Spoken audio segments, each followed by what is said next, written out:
વાત કરવી છે ગોંડલના રાજકારણની, પણ પહેલાં એક વાત કહું જે ગોંડલ માટે નથી. રાજનેતાઓ કોને કહેવાય? તો રાજનેતાઓ એને કહેવાય આફતને પણ અવસરમાં પલટી દે.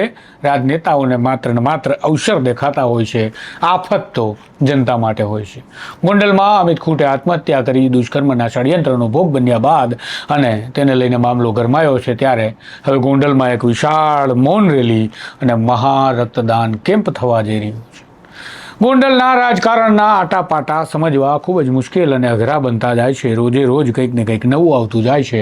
અનિરુદ્ધસિંહ અને જયરાજસિંહ બંનેના જૂથ વચ્ચેની ગત વિધાનસભાની ચૂંટણીથી શરૂ થયેલી બબાલ ફરી એક વખત સામે આવી છે. કારણ કે અનિરુદ્ધસિંહ જાડેજા અને રાજદીપસિંહ જાડેજા બંને પિતા પુત્ર સામે એક ગુનો નોંધાયો છે. ગુનો ગંભીર છે કે એક વ્યક્તિને હની ટ્રેપમાં ફસાવી બળાત્કારની ફરિયાદનો ભોગ બનાવી મરવા માટે મજબૂર કરવામાં આવ્યો. વ્યક્તિ છે રીબડાનો અમિત ખૂંટ, જે આ દુનિયામાં નથી, કારણ કે તેને આ બળાત્કારનું આડ તેમના પર મૂકવામાં આવતા જીવન ટૂંકાવી લીધું, એટલે કે જીવને જતો કર્યો.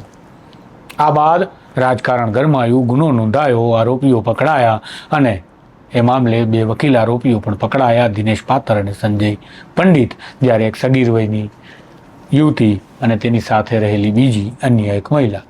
આ બધી જ કાર્યવાહીની વચ્ચે સંજય પંડિતના વચગાળાના જામીન અરજી નામંજૂર રાખવામાં આવી છે. તો પહેલા પોલીસે માંગેલા 12 દિવસના રિમાન્ડ બંનેમાંથી એક પણ વકીલના મેળવવામાં સફળતા ન મળી પોલીસને, કારણ કે કોર્ટે રિમાન્ડ અરજી નામંજૂર કરી.